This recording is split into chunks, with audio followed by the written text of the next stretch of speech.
All right, well. Welcome, everyone. I know you've been waiting to have this fantastic discussion, and I'm also excited as much because today I'm hosting amongst the incredible women in the country. Dare I say in the country? Of course, these are the most incredible women that we have in the panel here, amazing trailblazers that have blazed new trails in their industries, and then they will get to introduce much more about the work that they do, and they're doing incredible things. I'm really excited and can't wait for this conversation to begin. And it's a very interesting discussion, and I hope that we can have more discussions like this so that we are much more conscious about the state of our women in this country, especially in terms of economic emancipation and economic empowerment.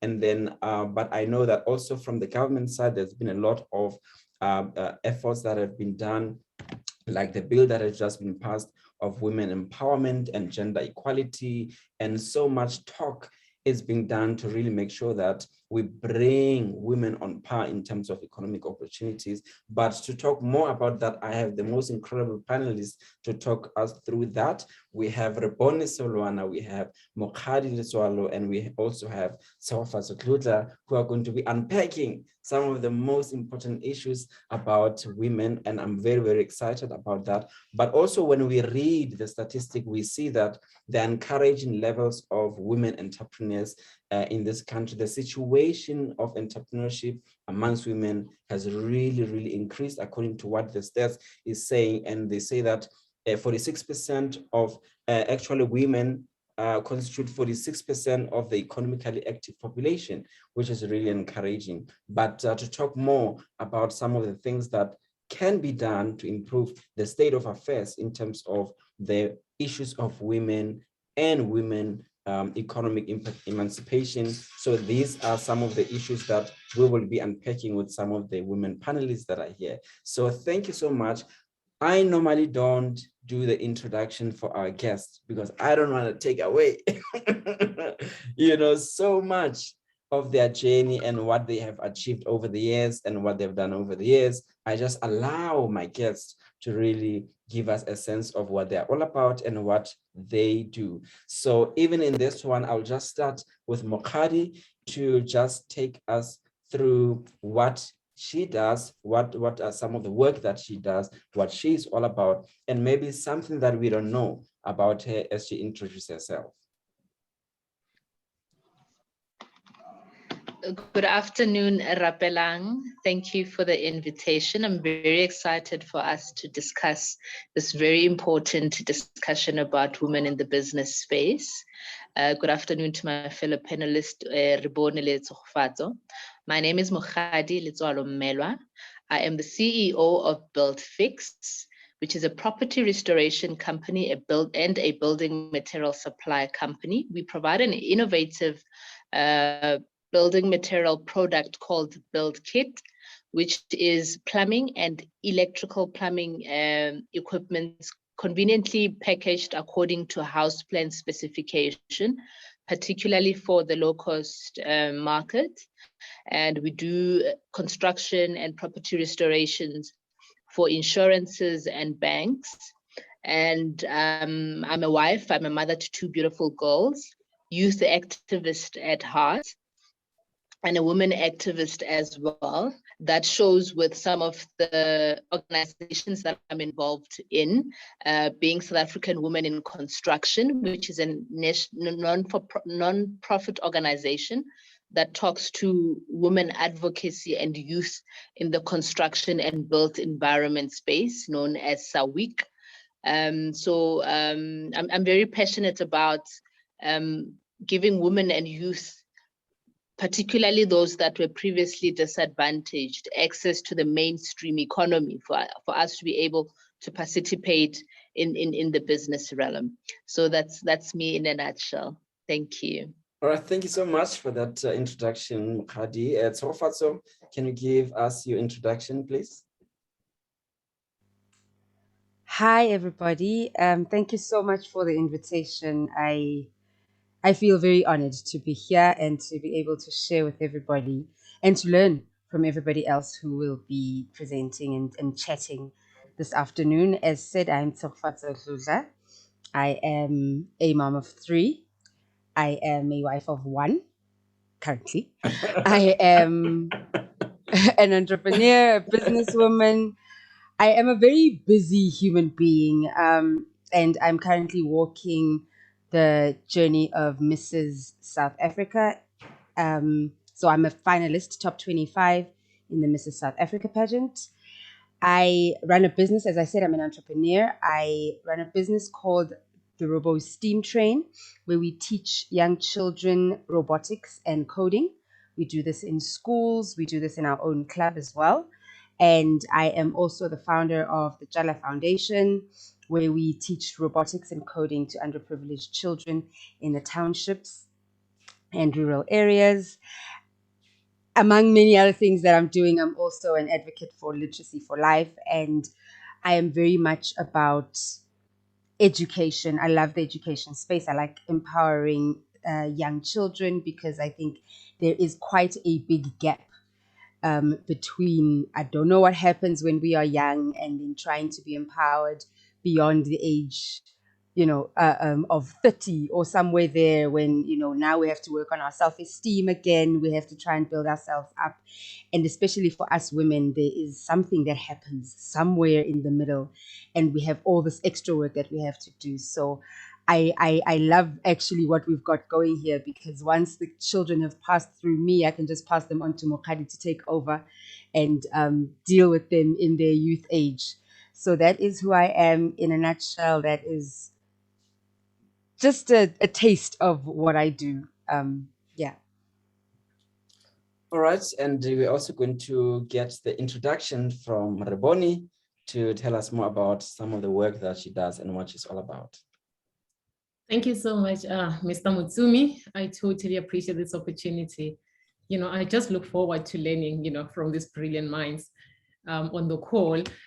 So my name is Reboni Solwana. I'm an entrepreneur at heart. I love entrepreneurship, with all my heart. So I currently run a business called Nima Communications. So Nima Communications, it's a communications company, but at the core of our business, we're trying to transition to an ICT, sector. So I've been over the years focusing more on learning the ICT market, because I believe that if we are to move Africa forward, technology has to take the center stage. So we're currently focusing more on digital transformation strategies for corporate companies. So every corporate that we approach them from that angle to say, can we be your innovation partner? Because that's what we believe in terms of transforming Africa. So we currently have like a few products in the pipeline that we are developing. I won't say much about them, but just to give you an overview of what we do. So we basically, an ICT company, we really just wanna, lead in the future within that space. And also because I'm a hardcore entrepreneur, like I love entrepreneurship. I've been just focusing more on doing market, what you call sector analysis, because you want to tap into other industries. So my focus has been more on developing better strategies so that I can tap into mergers and acquisition and have stakes within different sectors of the economy. So I'm also the founder of Progressive Rural Youth Movement. So that's an NPC that I run in terms of developing rural areas within education and entrepreneurship space. So that's what I basically do in a nutshell. And at the core of my heart, I am an entrepreneur. That's what I always say. I advocate for entrepreneurship. So that's me in a nutshell. All right. Yeah. So you just said that you are an entrepreneur at heart and at core. And how do we in this country, especially, create opportunities for women, especially young Black women, to enter the space of business, enter the space of entrepreneurship?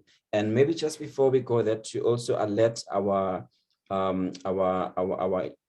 listeners also and our viewers to be able to participate in the conversation by dropping us a question if they have on the chat function, and then we'll be able to take that question through to the guests, and our guests definitely, they will be willing to take some of your questions. So while still on that, Reboni, what has been how can we create these opportunities for women? We always talk about, we need to bring inclusivity and include women in the greater scheme of things, into economic participation or the mainstream economy.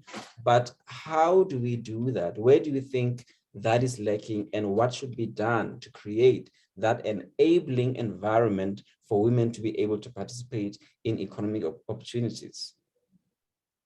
Thank you so much, Rapelang, for that question.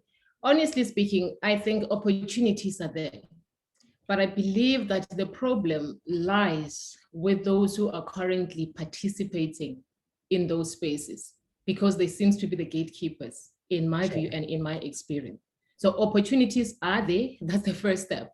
I think it's going to go back to us as a nation generally to be willing to just open doors for women entrepreneurs, because I don't even understand why, Rapelang, we're still discussing the issue of men versus women. We know that predominantly in the market, it is men. Men are the ones who are predominantly occupying spaces within the mainstream economy.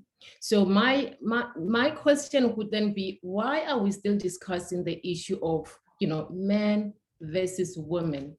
Who are the current participants? Why are they not willing to share those opportunities? Why are they making it hard, for women to also participate and just have like a piece of their pie?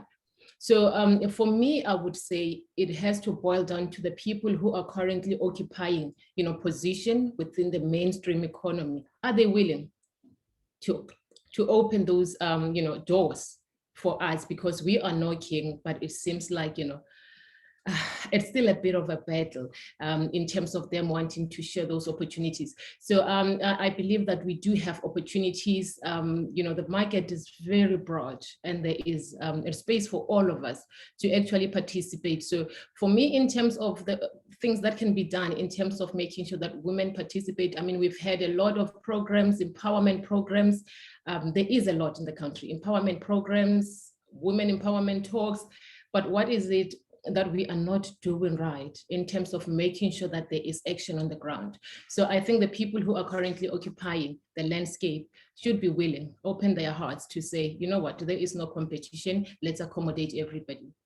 Okay, no, fantastic. So Mokhari, to you as well, you operate in a male-dominated industry. As Rebone has said, that males seem to be dominating everywhere, and there's the culture of gatekeeping. So how are you experiencing it in your industry, and how did you make it in such an industry that is perceived to be male-dominated? And what are some of the challenges as a woman in such an industry, such as construction or the build industry, that is known to be predominantly male-dominated? How are you maneuvering, and how are you managing yourself in such an environment? And how did you come into such an environment that is purportedly or perceived to be male-dominated? Okay, sure. That's quite a loaded question, Rapelang. I'll try to cover as much of the question. Firstly, how did I get in? Me getting in, it was through an opportunity that was identified.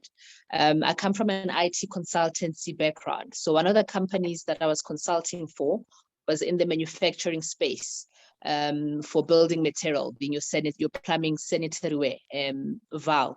So that's when I then identified that there is an actual demand for this, and there is a gap in terms of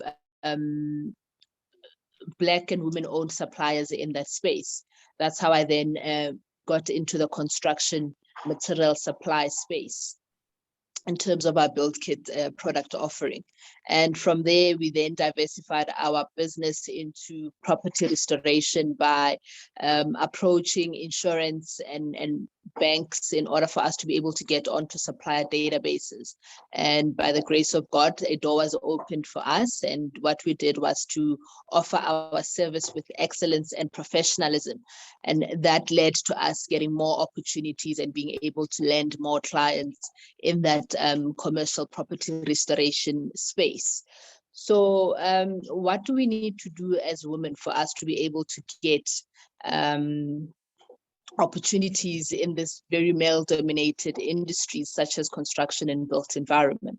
From my perspective, I'd say we need to equip ourselves, acquire the skills and the technical know-how that would allow us to compete on an equal footing in terms of opportunities that are there, putting proposals together, the services that we offer.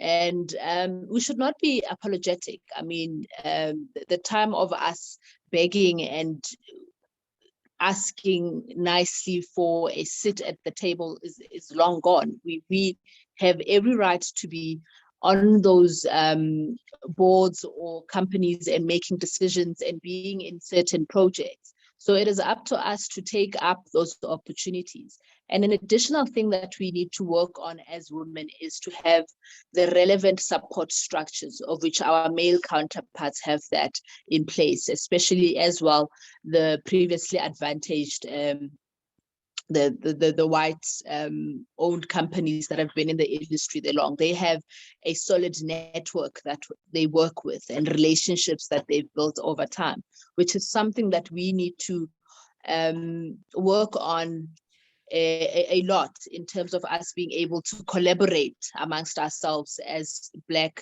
business owners, women business owners in various industries, not only construction and built environment, but throughout. And I think that we can definitely get right if we make a concerted effort. There's organizations that one can be part of that talk to advocacy of women, that talk to getting access to opportunities and speaking from a collective voice. Organizations such as the Black Business Council in the built environment, and they have various other industries as well. Organizations such as SAWIC, which I'm part of, which is African Women in Construction, where you are part of a network of women that share opportunities, that leverage off each other's networks, programs such as Proprenerics, where I met you from, where as a unit, you are able to leverage off each other's skills and expertise. So that's something that we need to take a conscious effort on working on, collaboration and networking as women and Black business owners. Right, thank you so much. Thank you. To you also, Tsofat, so the same question goes that the ICT and 4IR space is perceived to also be male dominated. So take us through how you got into the industry. I think you transitioned from corporate or something. How was that journey like?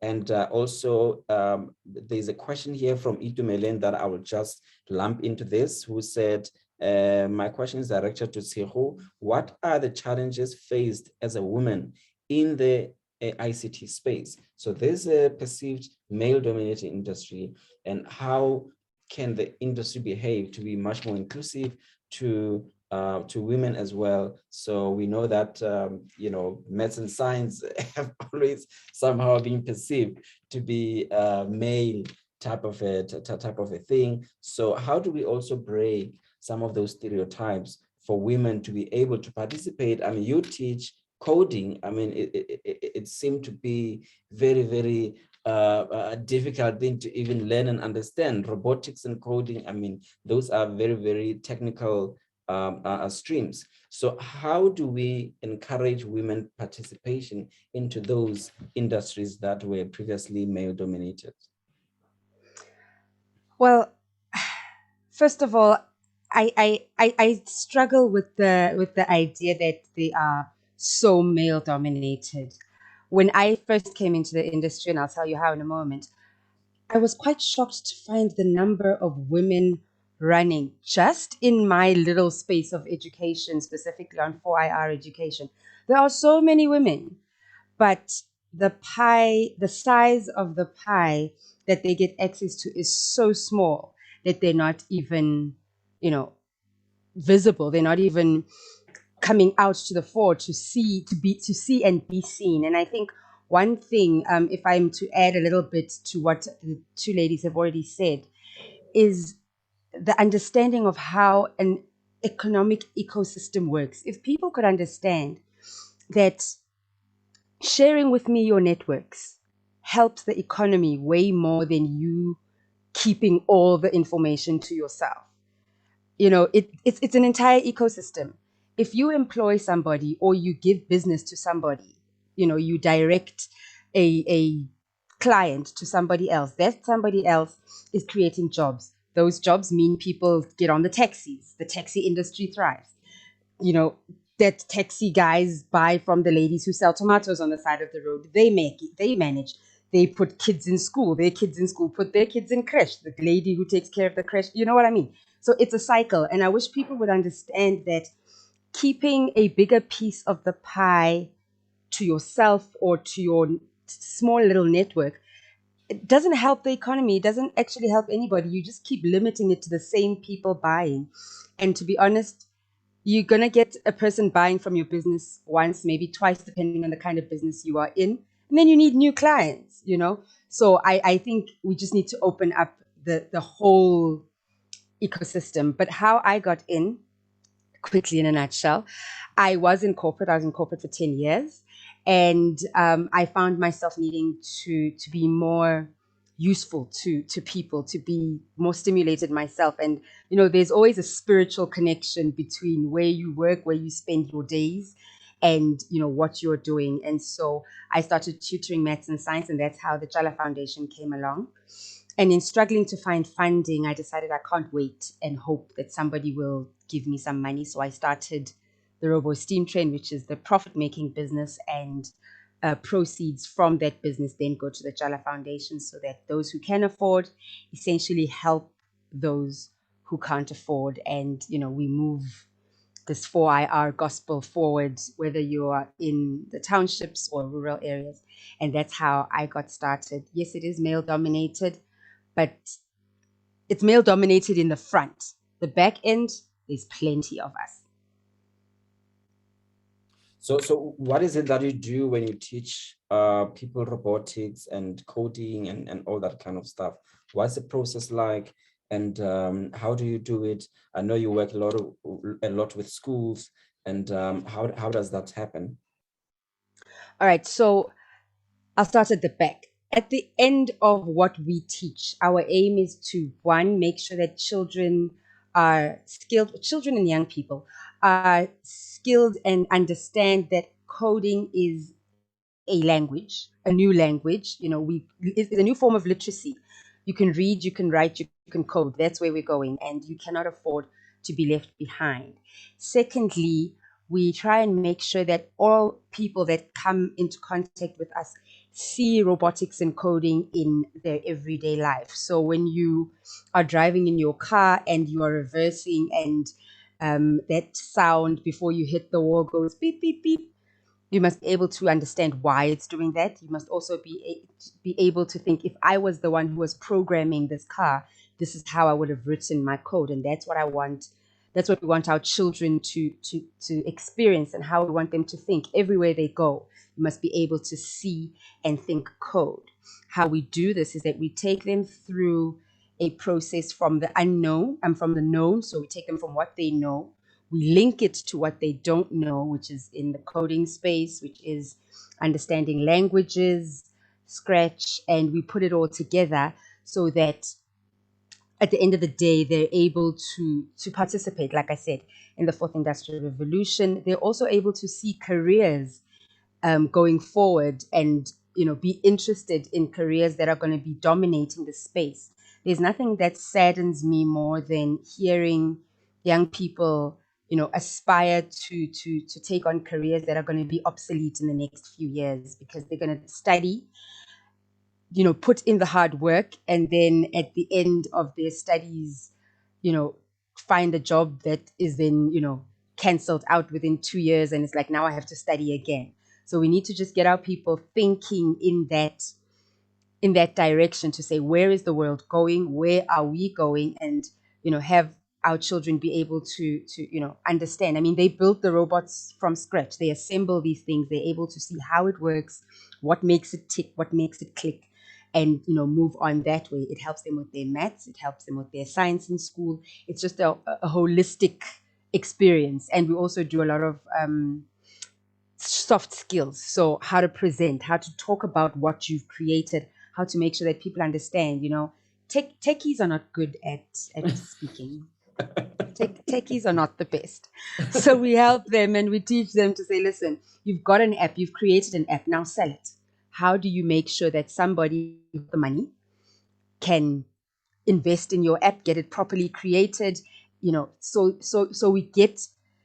we have the holistic approach towards everything. I mean, can you imagine if a young child meets Aus Mokhadi and says, Aus Mokhadi, I have an app that will help your business work better, and this child is 17, 16, 13. We want our country to get to that point, because Asia's been doing it. We've got a lot of catching up to do. Yeah, so with COVID being here, how has that affected your business?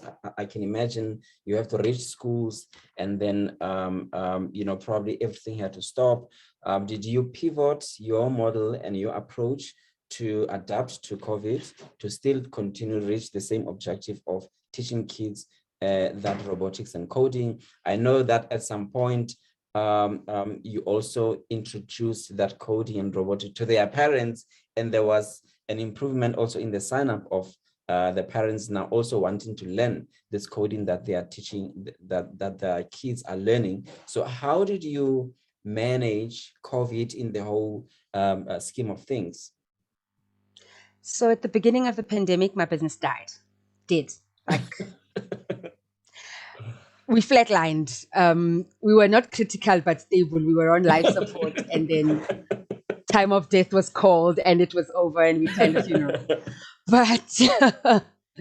but thank goodness for resuscitation, and we got shocked, and we went online because we were in schools, and when schools were shut down, we had no other plan, and so we started teaching online, but that was just the coding and with very little robotics. And we were able to actually revive the business and actually bring in some of our biggest revenue just from the online audience. And that includes the parents who also wanted to now know, okay, so when my child is stuck, I have no idea what they're doing. And so we developed a short course for parents to just get an idea, which they do in their own time, by the way. You don't have to sit so that they can go back and forth and press pause, But the whole point of this is to say we had to pivot. I think most businesses, and I'm sure the ladies on the panel can agree, that most businesses got to a point of pivot or die, pivot or be buried, and that's that. And so we had to pivot and come online. We are back in the schools, but we are now hybrid in the schools and online, and making sure that we are able to reach as many of our clients and potential clients as possible. And this has actually allowed us to go outside of Gauteng. We've got clients from all over the country because of going online. So there are days when I'm a little thankful for the pandemic. Thank you so much. So Rebon as well, I know that consulting it's not spared from the whole pandemic situation. So how have you maneuvered the pandemic? How did it hit you? Did it maybe bring the positives, or it really hit you hard? What was your experience as well? How did you come back from it? How did you pivot? How did you re-strategize? How did you come back on foot to make sure that you take your business forward? Sure, thank you for that. I think I can relate to what Chiro just said, right there. We died, and then we quickly had to be, resuscitated. So what happened with us, remember, we're dealing more with, strategy developments for our clients. So we had 2 clients, who were hit hard. So of course, by virtue of that, when they were hit hard, it means we had no business, despite, giving our consultation services to them. They were not able to implement what we had initially developed. So by virtue of that, it meant that we had no business at that time, because remember, we do everything from ideation all the way to execution. So when it was time for us to go on the ground, and literally help them, implement and execute the work. Everything has had to be, paused for a moment. So by virtue of that, that's why I'm saying we died. And I had to literally just sit and re-strategize as of how we're gonna do, the whole thing, because there was a program, actually, it was in the agriculture space. We consulted to say, okay, we're gonna be your innovation partner, and these are some of the technologies that you can implement in terms of developing those skills in the rural areas. And because we're not able to travel and be on the ground and develop those skills in those particular communities. So, and remember, we're dealing with communities that are not tech savvy. They don't even have the resources to say, okay, we can do this online in the interim. They were not able to do that. Most of them don't even have the laptops, to have a meeting on Zoom. Most of the time, with the clients that we're working with, we have to travel. We drive a lot, have 1 minute you're driving to Limpopo because they tell you that they can't do a Zoom meeting. They don't have, but yes, those are the struggles that we face. So, because we just take it lightly that we have the resources, we can quickly have a meeting on Zoom, but that's not the reality of the entire country. So most of the time, we had to literally pause most of the projects based on literally having a meeting just to say, let's have a quick Zoom meeting and discuss the progress. But no, with other stakeholders who are in the rural provinces wasn't possible. So that's why I'm saying with us as a consulting partner. So we had to suffer right there, despite having developed, the strategies and everything in place. So we had to pause a bit so that we can accommodate our stakeholders, especially in the rural provinces.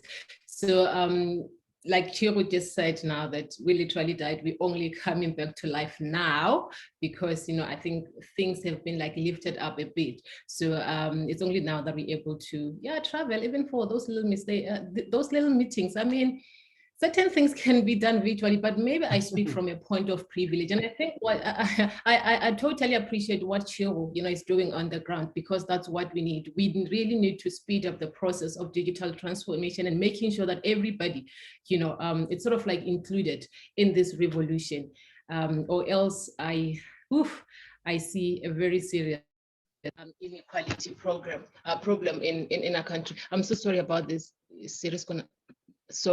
It was going to distract. There was something that popped up and it was going to cause a distraction. I'm sorry about that. So yes, so with us, it has been that, but I'm glad that we're now back in business. We're consulting and we are in the process of now going on the ground and implementing.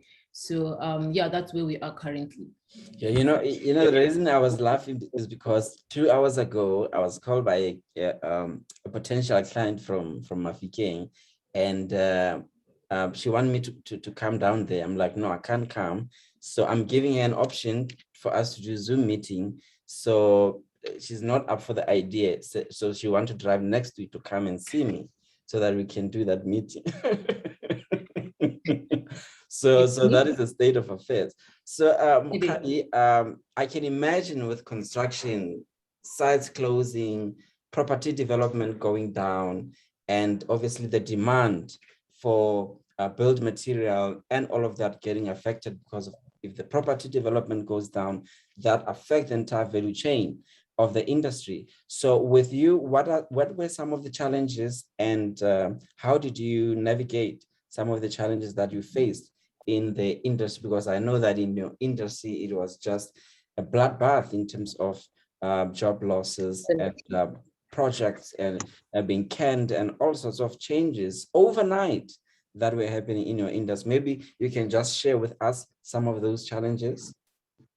Okay, you are absolutely correct, Rapelang. The construction industry was one of the hard hit in terms of the COVID pandemic. And the unfortunate thing is, unlike other industries like your tourisms and services, where there has been a set aside fund that to help with the recoveries, there wasn't actually, there still isn't anything of that sort to help the construction and built environment space recover from the knocks of the COVID pandemic and the health. And I would like to echo the panelists that spoke before myself, indeed, our business was very much hardly affected. Everything did come to a standstill because, like you rightfully say, the services side requires you to go on site. The material side requires projects to be operational, of which none of that was happening. And I think the beauty of being an SMME is that you are able to pivot and you are agile. You can change around depending on circumstances, unlike a big corporate. So what we did during the early stages of the lockdowns when we were level 5, level 4, we then diversified our business due to the demand that was there for PPE, being the masks and overalls and sanitizers and all of that. We diversified into that space in the form of manufacturing. So there's a factory that we opened in the Val that in a township called Sharpen, where we were manufacturing masks, surgical masks. And we were also manufacturing medical overalls. So really, by the grace of God, we knocked on certain doors. We were able to supply retailers such like Spa. We were supplying them with masks. And we were also able to secure a contract with Air Liquide and Vital Air, with supplying them with coveralls, of which we're still doing to date. So also echoing Utseho that as much as COVID-19 hit us hard, it also landed us in spaces that we would before not even thinking about getting into that space. So that shows the beauty of being flexible as an SMME, that you always prepare yourself to take on opportunities as they arise. So that's the pivot that we did. So now as Build Fix, we supply PPE as well as we are in the construction space. So yeah, that's how we then dealt with some of the massive blows that we suffered from the COVID-19 pandemic. Yeah, and I know that these are some of the challenges that makes us who we are. They are just part of the package and they are part of the deal. And to all these people that we look up to, these are some of the challenges that made them to be the top business women that we have seen around. So for you, who is the one business woman that you look up to and why? Because I know that you guys are also having so many women that are looking up to you because you have blazed trails in your specific industries. And there's so many people, you never know how many people are really looking up to you that you inspire. But who inspire you and who are you looking up to? And that must be a woman. Yes. This is except your mother. We're talking about women in business. And I know everyone will just say, "Yo, my mom." You know? So these are women in business who are trailblazers that inspire you, that you look up to, and you are inspired by their journey. Yeah. I'll go first. Rapelang, I'll be honest with you. I can't say one woman. There's multiple women that have been trailblazers in my eyes for various things. I'll name a few, but it's not all of them. I look up to various women because of how they're doing things differently, and you take certain lessons from them and you consolidate it into one thing that motivates Mukhadi for her to be able to be the best that I can be in the space that I am in. Dr. Tandi Wako Muteo Construction, who was a trailblazer, and may her soul rest in peace, that she broke many barriers in the construction space. There is people like Bo Auslebo Zulu, who are in the construction manufacturing space, where they are manufacturing building material industries that people like us are normally not in that space. You know, there's quite a few people who are really breaking boundaries, who are continuously developing themselves. And yeah, let me stop with those two, but there's a lot of women that I look up to. All right, with you, Tshego, who are your either one or more, because Bukhari is giving us a little bit more. So who are the women that you look up to that inspire you to really be that woman that also inspire others? I agree with Makhadi. As a woman, it's almost impossible to just look up to one person because we're so multifaceted. But one of the very many women that inspire me to sometimes even just get up in the morning is Amanda Tambouza. She's not necessarily in the space that I'm in, but her tenacity, her drive, and her willingness to admit that, you know what, I failed. I failed badly. I messed up so badly, but to see somebody who has gone all the way down to the bottom be able to rise up again is very, very encouraging to me. There are a few women in tech as well. Lerato Dontashe from Nexatel.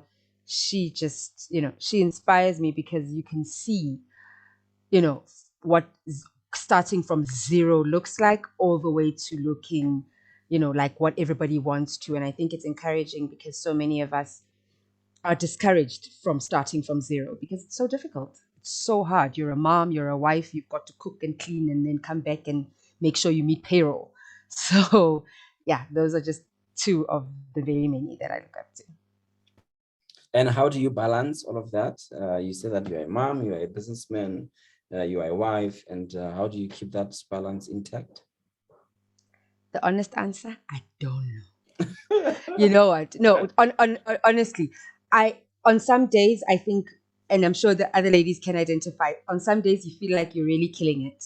On some days you've got your time management going, you've got your schedule set, and everything is working. And on other days you look up and it's 7 and the kids haven't eaten. So you take it one day at a time. You literally take it one day at a time. You also, for me, I've become honest with myself. I accept what I can and cannot do. I accept that if I'm going to win at this one, I'll probably drop a ball or two on another. And then I make sure that tomorrow I fix the ball that I dropped, and you find a balance. As mothers, as women, so much rests on our shoulders. So you've just got to find a balance, and you must be kind to yourself and forgive yourself for the balls that you've dropped. Okay, Raboni, with you, who are the women that you are looking up to? Sure, Rapelang. That's why I'm saying I echo the same sentiments with my fellow panelists. It's hard to pinpoint just one person. Like they said, there's so many women that I look up to in business, of course, for different reasons. Some could be just, their leadership skills or some the manner in which they conduct their businesses. But the two that comes to my mind right now, of course, is Dr. Snowy Koza, who's been doing a fantastic job, leading Big Group, which is one of the biggest infrastructure development company in Africa. So that's one of the women that I totally observe and I look up to, because that company, it has been in existence for over 50 years this year. And seeing how she's been literally, heading that business, it has been heading in a very, very beautiful direction, and they have a footprint across Africa. So I've been learning a lot from her, and I've had the privilege of learning even closely from her, which is something very amazing. And then the next person who really, really inspires me, again, it has to be Meputi Mahanyele. And for one reason, I love mergers and acquisition, and I see killing it. Yes, she is killing it in that sector as well. So that's one of the women that I've been observing and just learning. There's a whole lot of lists. So if I were to really go down the list, I would probably take, the entire afternoon, but there is a lot that we literally learning from. It can be just observing them, even on visually on our socials. I follow a lot of business women on social media, and I learn a lot from that space as well. Sometimes it's not even about, direct mentorship. Mentorship comes in different ways. So I've learned a lot from different women, even visually. So for me, the two that I would share has to be Meputi Mahanyel right now and Dr. Snowy Koza, who's leading Big Group. But there is a list of them that I learn, watch their videos on YouTube, and I learn from their journey. So is there also any specific place or institution or platform or any institution that that support the development of women that you can direct our women to say that if they can go there, if they can do that, they can find assistance there that are really specifically dealing much more with the interest of women, that we can advise women to go to? And I'll just share from, from my personal experiences and how I have been able to navigate through opportunities in the ecosystem. So there is a lot of, companies that would normally say, we're gonna be pro-women, of course. Even most of the corporate companies that I deal with, like your Big N Group, your Exarus, normally they are pro-women entities within their ESG programs. And I'm just sharing some of the opportunities that worked for me personally, you understand? So, the likes of your Big N Group, even I've even seen even Altron South Africa, they're trying to be pro-women, women who are in technology. They're trying to really empower, women who are in tech or want to venture into the ICT. And I'm just, like I said, I'm just sharing some of the entities that I'm in touch with, and I've seen that they are, pro-women. But one thing that I'm going to say, Rapellang, when it comes to getting opportunities, especially within the entire, ecosystem, it's more about understanding your value proposition as a woman, because we can't just say, they are pro-women, but what is it that you bring on the table, for example? And one thing that we've been also advocating for is that when we go pitch, because initially most companies would say we are pro-women, and they're looking into the BEE scorecard, ticking that box, and we don't want that. We want something more than that. So what I'm saying to women who are on the call, or rather looking for opportunities, I would say to them, just sharpen your value proposition. Do not just go there because they're looking for women-owned businesses. What is it that you're going to offer to them as well? So for me, focus to all women who say, sharpen your value proposition, so that when you get into that boardroom, you have something, much better to offer, because that's the only thing that will sustain you, or rather grant you that opportunity, like just beyond you being just a Black woman. So, because one thing that we normally tend to rely on has to be that we shouldn't just allow people to say, yeah, we're granting opportunities to women, but what is it that they need from us? Or rather, what is it that we can offer? Because your value proposition, if it is that strong, it will sustain you. In that opportunity, for example. So there are opportunities, but also we need to learn to sharpen our value proposition beyond the BEE scorecard, youth-owned, Black. That has to be a cherry on top. All right, thank you. Yeah, I think you just got. So let me just try to read the question from Samkeli Siwe Chunda, and he's saying that, how would you advise a small business that use to supply or service, but since COVID clients or people now have been exposed to bigger and better companies, creating a gap and a huge competition for small businesses that now have to compete with those companies? Example, a small business that used to supply farming implements and clients now buying directly from the main suppliers online. Samkeli Siwe, that's Samkeli Siwe, Sibayeni Metro Farming. So I think she's got a point here that as much as we say that COVID has accelerated the digital transformation pace so that we migrate to the digital world, but it has also hampered the small business in that now the value chain is closing rank, against small business, because people are able to now get things directly from the big suppliers, which small businesses that used to be there servicing those clients are no longer now directing that business to small business. So maybe Cheryl can also weigh in on this one, because I know that you deal much more with technology, but Cheryl, the technology that you guys are bringing us into as a way of also affecting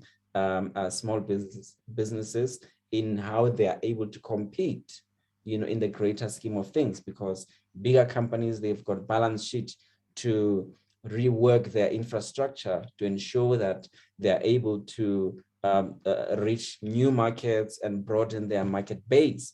But small business may not be able to utilize technology to that effect. So how can small business also navigate this 4R and be advanced in terms of technology to compete in the new normal to ensure that they stay alive?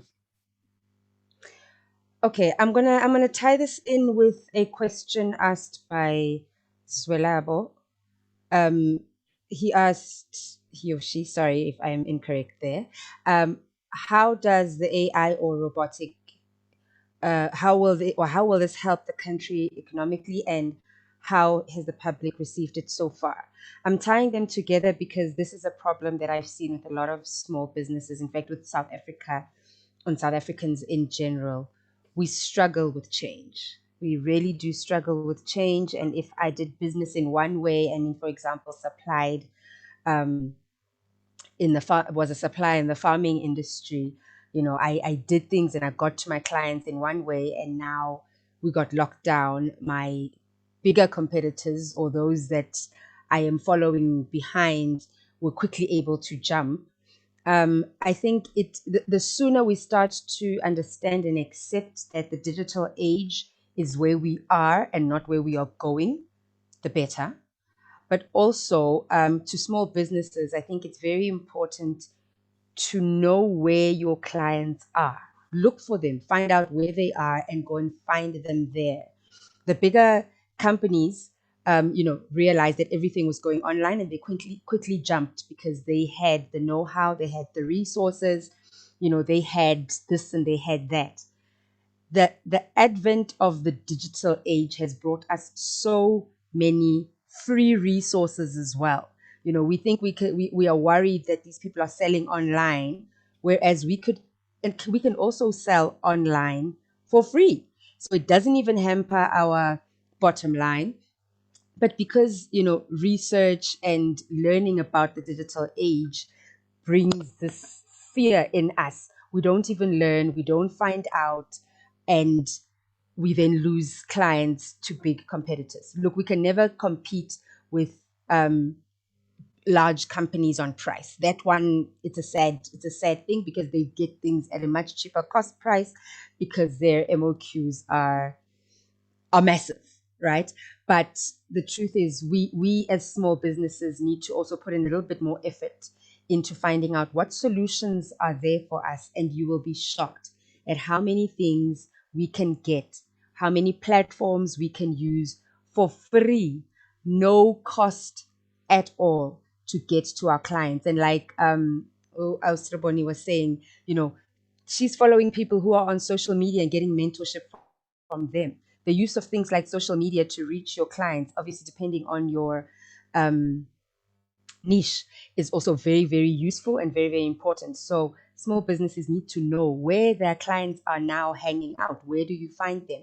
They're not going to be where they used to be now before, because the things have changed. Sitting in restaurants, if that's where you found your clients, is not the way it used to be. So find where your clients are, find the digital option that is available for you, and go for it. Make sure that your competitors know about you. They must find out about you as well. You must be a competitor. I couldn't have put it better to say, bring value. Let's not bank on the fact that I'm a small business. Oh, I support small business. Oh, shame. We can't be there anymore. We cannot afford it. It's too expensive. All right, no, thank you so much. Yeah, Mokhari's back. So there is a question for you on the chat here, Mokhari. As we are drawing to a close, we will be closing soon, because I know that you're also struggling with load shedding there. So there's a question from Zwelabo, who's saying that what license or certificate needed to run a construction company? So if someone is interested in the construction industry, how do they come in, maybe from the compliance perspective, and what are the requirements of the industry to be able to participate and operate? Okay. Thank you, Rapelang. I do apologize for the technical glitches. We do live in South Africa. Load shedding, we experience it but we hope it'll get better. To answer the question, construction and the built environment is very broad in terms of certifications and requirements in terms of accreditation. So it depends in which area one wants to go into in the construction space. So the basics would be your normal compliance documents, your registered company, tax clearance, letter of good standing, your basics. In terms of construction, there's a few regulation and accreditation bodies. If you want to be in the space where you are building residential homes, there's what we call the NHBRC, National Home Builders Regulation Council. You need to be registered there. There's an exam that you write. As BuildFix, we are accredited with NHBRC. This allows you to register a residential home once you've built it, so that it has certain insurances in place and it can be bonded with banks and so forth. And then in the general built environment space, there is what we call CIDB. So what CIDB does, there's different classifications from civil to general building to, it's quite broad. I would advise someone who's interested in that space to go to www.cidb.org.za. So that is more of a regulatory body that classes different construction companies according to their experience, expertise, skills, and their abilities. So when you're starting out, you start out as a grade 1 and you grow up to grade 9, depending on the different experience that you have over the years and the technical schemes that you have and the financial muscle of your construction company, of course. So for those details, go to www.cidb.org.za. And then in terms of your more technical skills set, whether you want to be a project manager or a civil engineer, and so there is various higher learning institutions and technical colleges that provide the technical skills on that. But the NHBRC also have free training that they provide. So you can go to www.nhbrc.org as well. There's a list of training that they provide for free that talks to brickwork and all of that. And yeah, it's quite broad, but those are the core ones. And then there's, of course, professional bodies for electricians, for project managers, and so it depends which specialization do you want to do in the construction space. So to add on to that, I'd say for one to get more knowledge regarding the construction space, get in touch with construction related organizations. Like I've mentioned, there is South African Women in Construction, SAWIC, www.sawicgauteng.org.za. It's their website. It's an organization that talks to advocacy of women in the construction space. And that's where you can get more information regarding the construction space and be in network with women that are in the construction space as well as youth.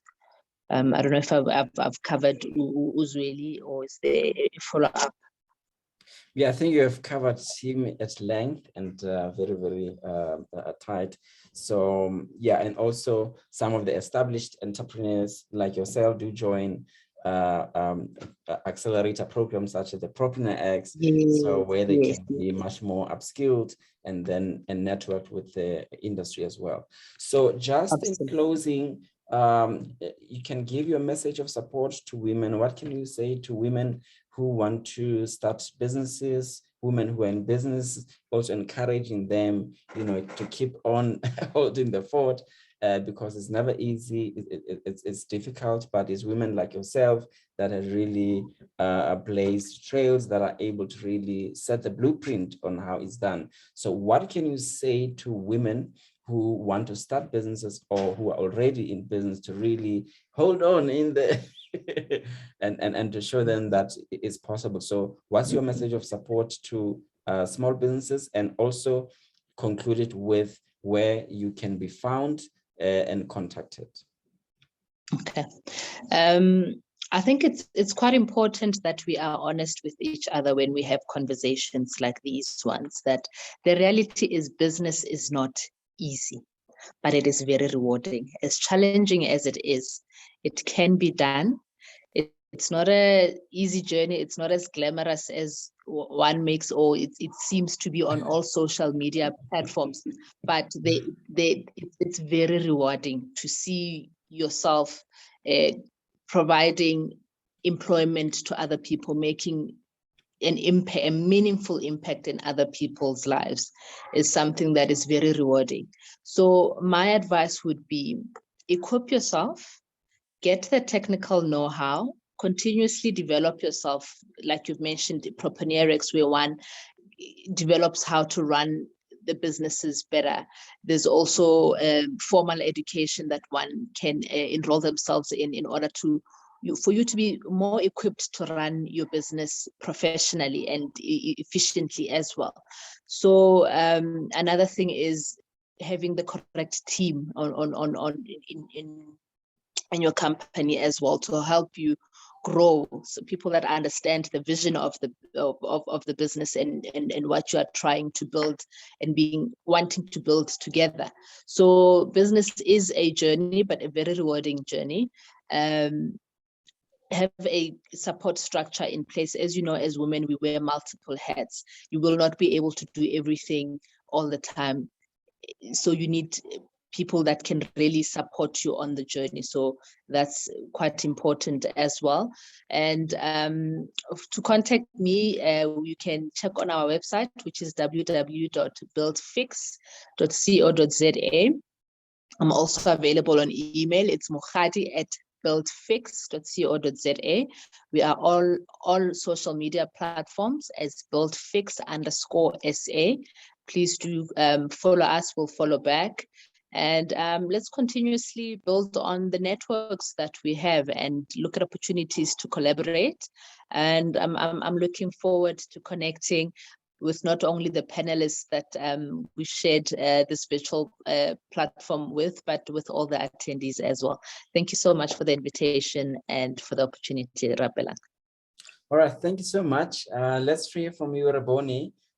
Your closing comments, your parting shot, and what can you say to women as message of support?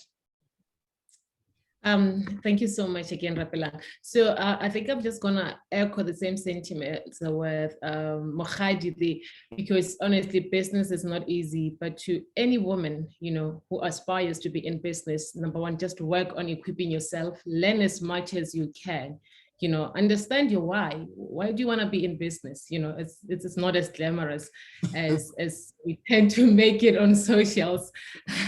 Sometimes we do, you know, share the glamorous side, the wins, but you don't really share the struggles that we go through, you know, behind closed doors. So I would say sharpen your why, understand the why you want to be in business, you know, the problems that you're going to be solving. I think once your why it's more stronger, you would be able to survive the heat that would come along the way, because I mean, certainly they will come, you know, it's not a smooth journey. So once you understand your why, and then, you know, you're sort of like able to identify even the market that you want, or the sector that you want to play into. It's very important, even prior to establishing. Do as much research as you can. There's so many programs. Be part of the programs, because you're going to need, you know, the networks. You're going to need to belong to a certain community within the ecosystem. So that's very important as well.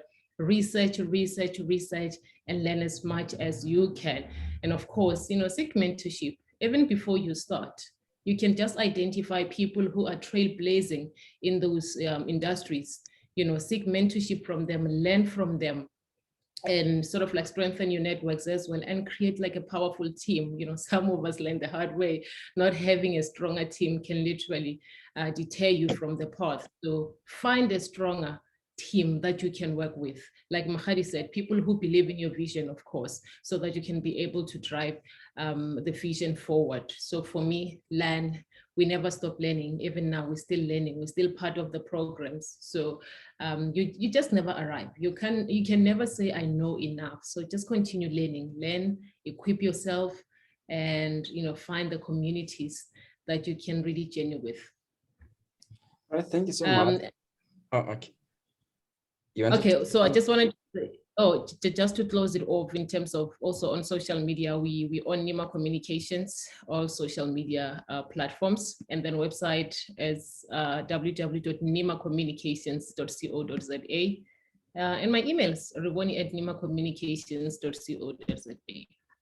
All right, no, thank you so much. So, Seho, I can't close it off until you tell us the Mrs. South Africa experience. How are you feeling about it? And and while you do that, then you can just wrap it. But how are you feeling? You are the finalist now. Maybe some women who might be here, they might also want to enter. So Rebon is pretty, Mokhadi is pretty. They might be interested also being Mrs. South Africa at some point. So what does it look at? What's the process? What is the significance of that pageantry, and what have you learned from it? And you know, women who are interested, how do they participate in that? Is it modeling, or is it more impact, you know, driven type of initiatives that I saw you do? So what has the experience been like in the Mrs. South Africa? So Mrs. South Africa is one of the most rewarding things I've ever done. I think everybody should do something this crazy just once in your life. Just once. Go completely out of what you think is normal, what you think is right. If anybody has seen me or has seen me on social media, I am not your typical model. I am 157, on a good day, 158 centimeters tall. So I'm not tall at all. I am not a size 28 at all. And this is Miss South Africa. This is Mrs. South Africa, not Miss South Africa. Exactly. So there's a lot of, leeway there. I mean, I've had 3 children, guys. I'm not a string bean. But it is, as much as it is a beauty pageant and there is a ramp and a catwalk, but that is really 10% of what we do. It's about community empowerment, women empowerment. It's a women empowerment program. There are a lot of workshops that we attend. And specifically for women in business, it's an amazing platform. It's almost like an accelerator program for self. So all the things that I was struggling with, even within my business, it's like hands-on training. If you've ever struggled with cold calling, that's exactly what you have to do as part of the Mrs. South Africa pageant, because you have to raise sponsorships, you have to create connections, and this is cash sponsorships. There's nothing as hard as asking for money, guys. But you have to do it, and you come through, you raise your sponsorships. There's charity events that you have to put on to grow and assist charity organizations. You have to have your own charitable causes that you initiate, that you contribute to. And like I said, a lot of self-growth that goes into there. It starts off as a top 100 and then it comes down to top 25. And then the winner is then involved in a lot of community work, in representing the country at Mrs. World. And there's just so much that goes into it. But like I'm saying, I think every woman, every person must do something like this that completely stretches you so far from your comfort zone, that you look back and you're like, sorry, who was that girl that I was last year, because I don't recognize her anymore. So you've got to do that just once. At this point, we're at finals, as you said, top 25, and we're going through the process. Like I said, charity, a lot of charity work. How are you impacting your community? How are you helping? How are you empowering people, especially women? And that is what we do there. That's in a nutshell. Like I said, I've even had to learn to walk. I've had to learn how to put on makeup. I didn't know. I swear, I did not know. I didn't even own makeup until Mrs. South Africa, but it's been a great experience. My parting shot for women in business: be honest. Be honest with yourself at all times. On the days, the highs are high, the lows are low, low, low. So be honest. On the days when it really feels bad, admit and say, you know what, today is not a great day. Somebody said to me, in fact, my husband said to me one day when I said, you know what, I can't do this anymore and it's too hard. He said, okay, fine, quit. Just quit. Throw it all away. And I said, how? And he said, okay. And then in the morning, then what? I said, well, we do it again. He says, good. So quit, shut off the laptop, and then go to sleep. And then in the morning, you do it again. And that's one of the biggest advice that I can give on top of what the ladies have said. And, I would reiterate it over and over. Know your why, do your research, know that it's not easy, it's not glamorous. And on the hard days, be honest with yourself. And please, please, please, please take care of yourself and your mental health. Being a woman in business will eat you from the inside out because there's expectations on you. You have, family is expecting things. You're not available for certain things. So you've got to be kind to yourself. You've got to take care of yourself. You have to know what eats up your energy and what doesn't, and stay away from things that are negative. It will eat you. Otherwise, keep going. Don't give up. This is how we stretch the economy, girls. This is how we keep going. This is how, we make it make sense. We've got children watching us. I have a daughter and 2 sons. They're watching me. They want to see where it's all going to end up. So keep going and don't give up. How you get hold of us? www.robosteamtrain. I'll also put it in the chat there. .robosteamtrain.co.za, social media, Instagram and Facebook, robosteam_train. And you'll even find the links towards our nonprofit organization there as well. And myself is Tseho at robosteamtrain.co.za. On social media, I'm tseho.zuza, and you'll find all sorts of things. I do share a lot of the Mrs. South Africa journey in detail, what they teach us in the workshops, what we do, what it takes to walk in a swimsuit in front of 6 people. It's a lot, but yes, we do all of that. All right, no, thank you so much, ladies. I told you indeed that these are the most incredible women that you can ever find in this country, and definitely they have proven themselves to be the best of the best. And what a conversation that we've just had right now. Very, very exciting and very informative and educational as well, and very inspiring to so many women who are still going to catch this on our YouTube channel, which is Rapela Mutsumi YouTube channel.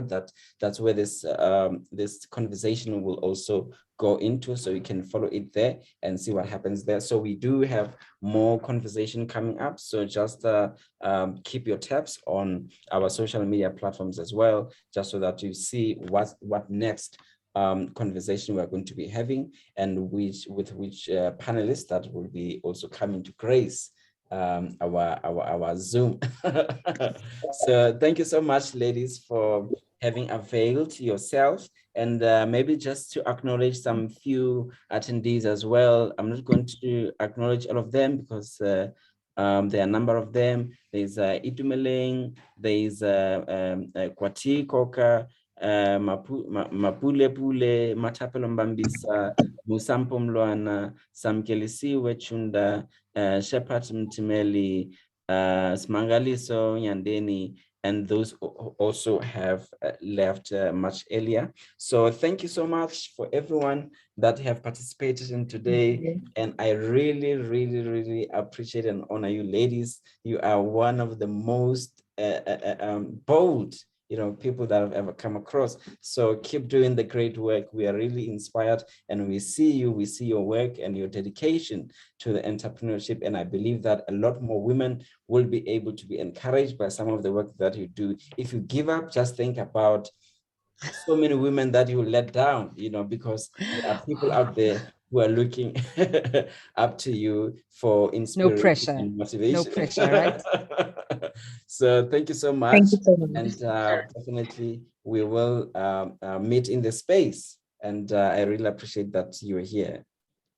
Thank you. Bye. Thank you Thank you so much, guys. Thank you. Bye. Bye.